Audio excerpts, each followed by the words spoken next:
সময়টা ছিল শ্রাবণ মাসের শেষ দিক। বিকেল গড়িয়ে সন্ধ্যা নামতে শুরু করেছে। সারা দিন আকাশ মেঘে ঢাকা ছিল।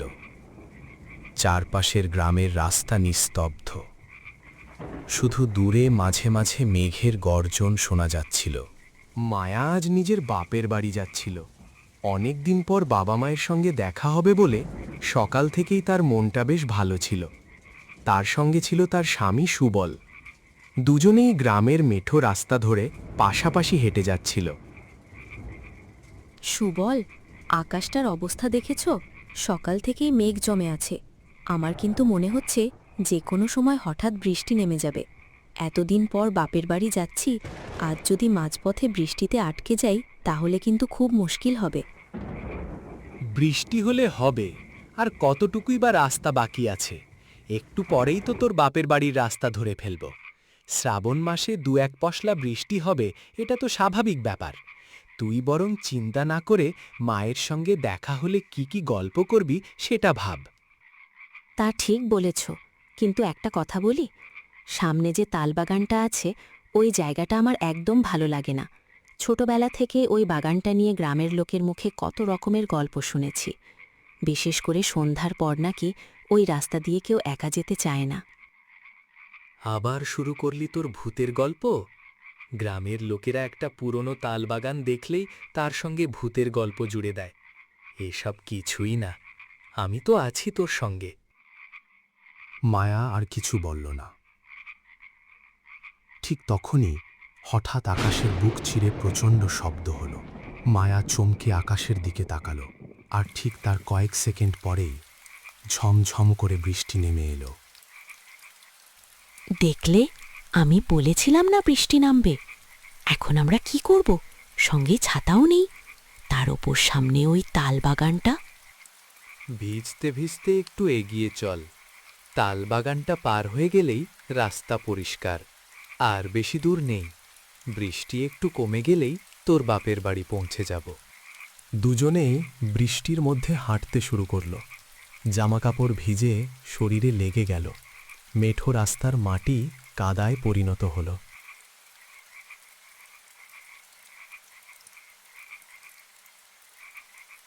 কিছুক্ষণ পর তারা তাল বাগানের সামনে এসে দাঁড়ালো। মায়া ধীরে ধীরে বলল, সুবল, জানো, আমার কেন যেন মনে হচ্ছে আমাদের এই রাস্তা দিয়ে যাওয়া উচিত হবে না। বুকের ভেতরটা কেমন অস্থির লাগছে। আমরা কি অন্য রাস্তা দিয়ে যেতে পারি? অন্য রাস্তা দিয়ে গেলে অনেকটা ঘুরতে হবে, তার ওপর সন্ধ্যাও হয়ে যাচ্ছে।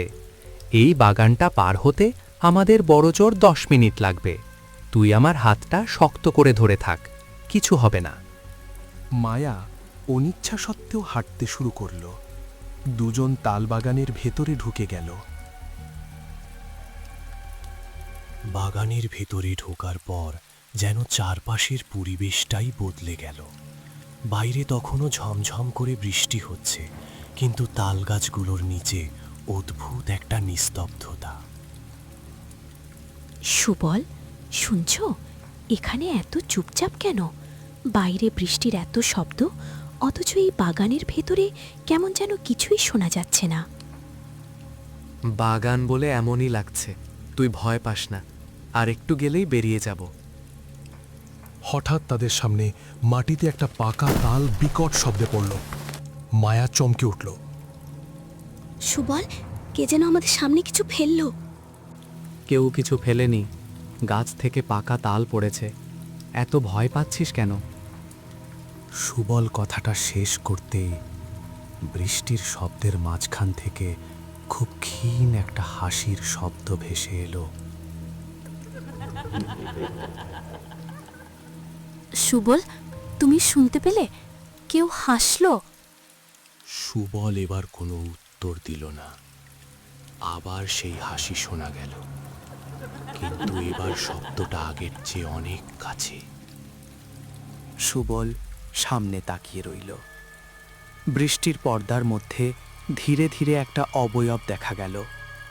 লাল কালো শাড়ি পরা এক মহিলা রাস্তার মাঝখানে দাঁড়িয়ে আছে।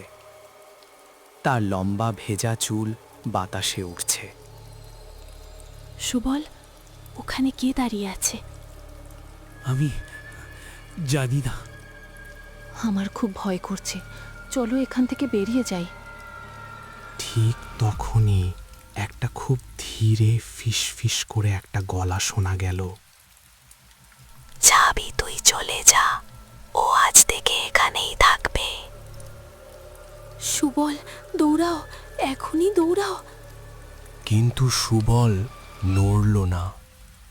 তার শরীর যেন অদৃশ্য কোনো শক্তিতে আটকে গেছে। কোথাও যাবে না, ও আজ থেকে আমার সঙ্গে থাকবে। মায়া, দৌড়ে পালা, আমার দিকে তাকাস না, তুই এখান থেকে পালিয়ে যা। মা, তোমাকে রেখে আমি কোথাও যাব না। হঠাৎ কালো ধোঁয়ার মতো একটা ছায়া সুবলকে পুরোপুরি ঘিরে ফেলল। কয়েক মুহূর্ত পর ধোঁয়াটা ধীরে ধীরে সরে গেল। সেখানে আর কোনো মানুষ দাঁড়িয়ে নেই। রাস্তার উপর দাঁড়িয়ে আছে একটা কালো কুকুর। না না, এটা হতে পারে না। কুকুরটা ধীরে ধীরে মায়ার দিকে তাকালো, তারপর খুব করুণভাবে কেঁদে উঠল। মায়া কাঁপা গলায় বলল, সুবল, তুমি কি আমাকে শুনতে পাচ্ছ? তুমি কি সত্যিই ওই কুকুরটার মধ্যে আছো? কুকুরটা আবার কেঁদে উঠল। মায়া বুঝে গেল ওটা কোনো সাধারণ কুকুর নয়, ওটা তার স্বামী সুবল। অশরীরী মহিলাটা ধীরে ধীরে কুকুরটার কাছে গিয়ে দাঁড়ালো। তারপর ধীরে ধীরে বলল, ও এখন আমার, তুই এখান থেকে চলে যা, না হলে তুই মরবি।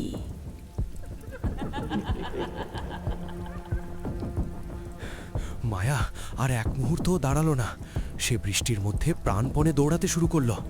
পেছন থেকে শুধু ভেসে আসছিল সেই কুকুরের করুণ কান্না, আর তার সঙ্গে মিশে যাচ্ছিল সেই অশরীরী মহিলার ভয়ানক হাসি।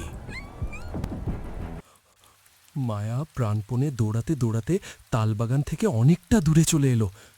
বৃষ্টিতে ভিজে শরীর কাঁপছে। হাঁপাতে হাঁপাতে সে আর ঠিকমতো দৌড়াতেও পারছে না। হঠাৎ বৃষ্টির পর্দার মধ্যে সামনে একটা লাল কাপড় পরা মানুষের অবয়ব দেখা গেল। লোকটা ধীরে ধীরে মায়ার দিকে এগিয়ে আসছিল। কাছে আসতেই বোঝা গেল তিনি একজন সাধু।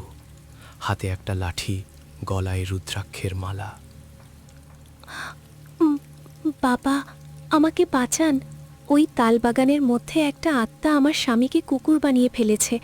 ও এখনো ওখানেই আছে। আমি একা কিছু করতে পারছি না। আপনি দয়া করে আমার স্বামীকে বাঁচান। সাধু কিছুক্ষণ মায়ার দিকে চুপ করে তাকিয়ে রইলেন। তুই যে বাগানের কথা বলছিস, সেই বাগানের কথা আমি জানি।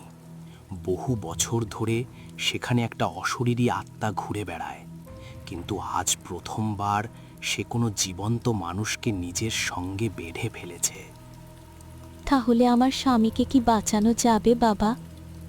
যদি এখনো সময় থাকে তাহলে হয়তো যাবে, কিন্তু তার জন্য তোকে আমার সঙ্গে আবার সেই তালবাগানে ফিরতে হবে। আমি যাব বাবা, আমার স্বামীকে না নিয়ে আমি বাড়ি ফিরব না। তাহলে চল, রাত বেশি হবার আগেই আমাদের ওই তালবাগানে ফিরতে হবে, কারণ মাঝরাত পেরিয়ে গেলে তোর স্বামীকে আর মানুষ করা সম্ভব হবে না। মায়া আর সাধু ধীরে ধীরে আবার সেই অন্ধকার তালবাগানের দিকে এগিয়ে গেলেন। সাধুকে সঙ্গে নিয়ে মায়া আবার সেই তালবাগানের সামনে এসে দাঁড়ালো। বৃষ্টি তখনও পড়ছে। বাগানের ভেতর থেকে ভেসে আসছে একটা কুকুরের করুণ কান্না। বাবা, ওই কান্নাটা আমার স্বামীর। দয়া করে ওকে বাঁচান। ভয় পাবি না, আজ এই আত্মার হাত থেকে তোর স্বামীকে মুক্ত করেই আমরা এখান থেকে ফিরব। সাধু ধীরে ধীরে তালবাগানের ভেতরে ঢুকে চারিদিকটা ভালো মতো দেখে চোখ বন্ধ করে মন্ত্র পড়া শুরু করতে যাবে, ঠিক তখনই একটা চাপা গলা শোনা গেল। কে তুই? আমার বাগানে আসার সাহস করেছিস? মুহূর্তের মধ্যে সেই লাল কালো শাড়ি পরা আত্মাটা গাছের আড়াল থেকে বেরিয়ে এলো। তার লাল চোখ দুটো জ্বলছে। তোর সময় শেষ। যাকে তুই বন্দি করে রেখেছিস তাকে আজই মুক্তি দিতে হবে। ও আমার, কেউ ওকে আমার কাছ থেকে নিতে পারবে না। সাধু আর কোনো কথা না বলে সামনে দাঁড়িয়ে মন্ত্র পড়তে শুরু করলেন। হঠাৎ চারপাশের বাতাস প্রচণ্ড জোরে ঘুরতে লাগলো। তাল গাছগুলো দুলতে শুরু করলো। মায়া ভঙ্গ, অশরীরী শক্তি বন্দী হোক। যে আত্মা অন্ধকারে ঘোরে আজ সে শক্তিহীন হোক। মন্ত্র বলে তন্ত্র বলে এই মুহূর্তে বন্দী হোক। সাধু শেষবারের মতো মন্ত্র উচ্চারণ করতেই আত্মাটা যেন অদৃশ্য শক্তিতে আটকে গেল। না, আমাকে ছেড়ে দে, আমি ওর বরকে ছেড়ে দিচ্ছি। কিছুক্ষণের মধ্যে একটা বিকট চিৎকার হলো। মুহূর্তের মধ্যে আত্মাটা মিলিয়ে গেল। চারপাশ হঠাৎ শান্ত হয়ে গেল। ঠিক তখনই মায়া দেখল তার সামনে অন্ধকারের মধ্যে থেকে বেরিয়ে এলো তার স্বামী সুবল। মায়া, আমি ভেবেছিলাম আর কোনোদিন তোমাকে দেখতে পাবো না। সাধু দুজনের দিকে তাকিয়ে বললেন, এখন আর ভয় নেই, আত্মাটা বন্দী হয়েছে। তবে মনে রাখিস, এই তালবাগানের আশেপাশে আর কখনো সন্ধ্যার পর আসবি না। বৃষ্টি তখন ধীরে ধীরে থেমে গেছে। আকাশের মেঘও একটু একটু করে সরে যাচ্ছে।